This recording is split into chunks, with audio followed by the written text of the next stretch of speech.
রাজনীতিতে ক্ষমতার পট পরিবর্তন হয়, কিন্তু কিছু অপরাধীর চরিত্র কখনো বদলায় না। এরা ঠিক গিরগিটির মতো, ক্ষমতার হাওয়া যেদিকে ঘোরে এরাও সেদিকের রং ধারণ করে। ৫ই আগস্টের আগে যারা ছিল সাবেক এমপি মাইনুল হোসেন খান নিখিলের ডানহাত, ৫ই আগস্টের পর তারা রাতারাতি বনে গেছে বিএনপি নেতার খাস লোক। মিরপুরের দুই সহোদর গফুর মোল্লা ও রহমান মোল্লার নতুন রূপের নেপথ্যে আসলে কোন অপরাধের ব্লুপ্রিন্ট?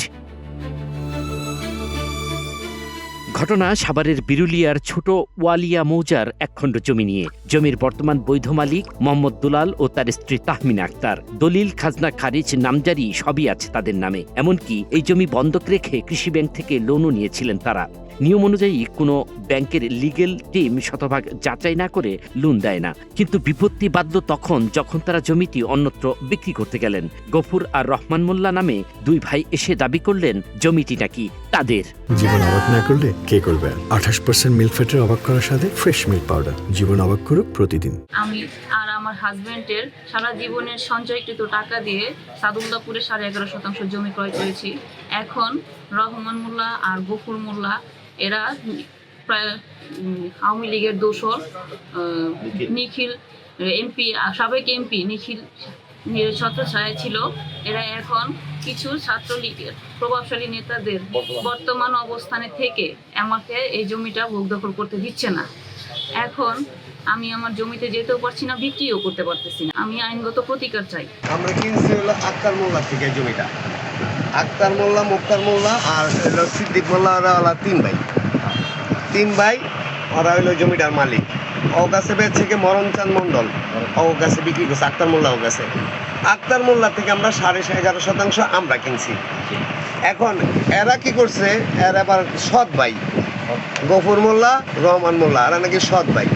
এই সৎ ভাই ওরা যখন আমি জমিটা আরেক জায়গায় বিক্রি করে দিছি, তখন এরা গেছে মাইপা আমি দিয়ে দিছি, ওরা বাউন্ডারি দিতে গেছে। তখন গিয়ে এরা বাধা দিছে, বাধা দিয়ে কইতেছে এই জমি আমাকে, এই জমি হ্যাঁ না, হ্যাঁ জমি নিচে। ঠিক আছে, আমার চৌহদ্দি অনুযায়ী আমার জমি ওইটাই, কারণ আমি যখন কিনছি তখন তো চৌহদ্দি দিয়া কিনছি, আমার জমি ওইটা। এরা আমার বলতেছে চৌহদ্দি দিল কেমনে? চৌহদ্দি দিছে সাব রেজিস্ট্রি অফিসে গিয়া।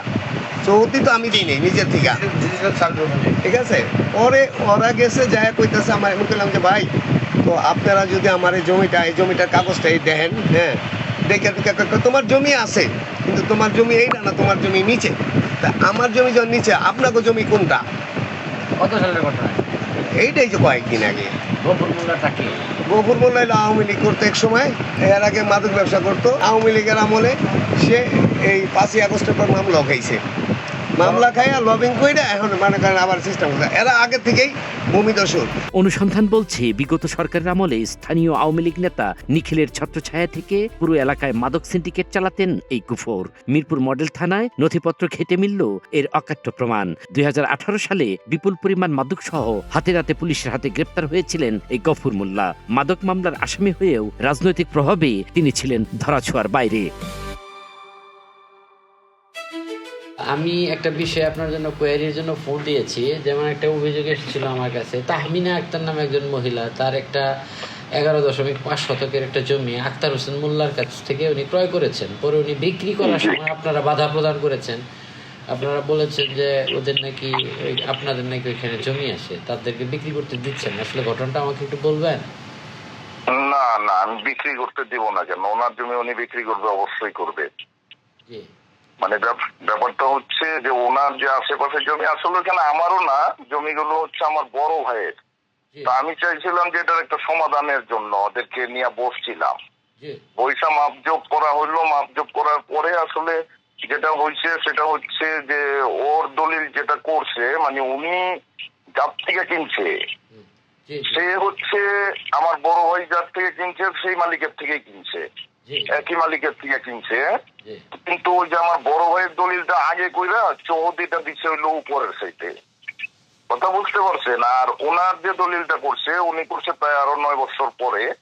উনি যে দলিলটা করছে সেটা করছে আরো 9 বছর পরে। ওনার চৌহদ্দিটা হচ্ছে নিচের দিকে, মানে ওনার চৌহদ্দি দেয় নাই, উনি যার থেকে কিনছে তার দলিলে একটা চৌহদ্দি আছে। তো এইখানে ওনাদের চৌহদ্দি নেই, ঠিক আছে, কাগজপত্র সবকিছু পাঠাই দিয়েছে। আমি ওনাকে লাস্ট বলছি যে কাজ করেন, আপনারা একটা উকিল নিয়ে ওর সাথে বড় ভাইয়ের সাথে বসেন, একটা উকিল নিয়ে বসেন, আপনাদের একটা উকিল নিয়ে বসেন। তো আপনাদের উকিল তো মোটামুটি এই বিষয়গুলা সবই জানেন, বুঝবেন। ওনারা দলিলটা দেখে জাস্ট ওনারা এটা সিদ্ধান্ত দিয়ে দিবে যে আপনার উকিলেই আপনাকে সিদ্ধান্ত দিবে, যদি এটা হয় এটা নিবেন, অসুবিধা কি। আরেকটা বিষয় একটু বলি, আপনার কি মাদক সংশ্লিষ্টতা আছে কোনোভাবে? আপনার নামে কি কোনো মামলা টামলা আছে মাদকের মামলা বোধহয় একটা আছে, এটা বহু আগে। তাও ওই যে আমরা বিএনপি করতাম এক সময়, আমাদেরকে ধরে নিয়ে ওই যে ওগুলা করছে আর কি।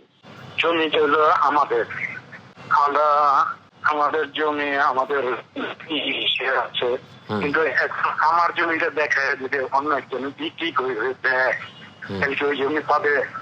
ওনার যেখানে যে বিক্রি করছে ওনার যেখানে ওইখান থেকে পাবে। আচ্ছা, ওনাদের চৌহুদি টহুদি নেই সব ঠিক আছে? সাব রেজিস্ট্রার অফিস থেকে চৌহুদি বসেন, আপনার সামনে বসেন, কাগজপত্র নিয়ে বসেন, যেখানে জায়গায় ওইখানে পাইবেন নিবেন, আমারটা আমার দিবেন আর ওনারটা ওনারও দিবেন, বসেন। জি জি, সামনাসামনি না বসলে তো এটা বুঝবেন না।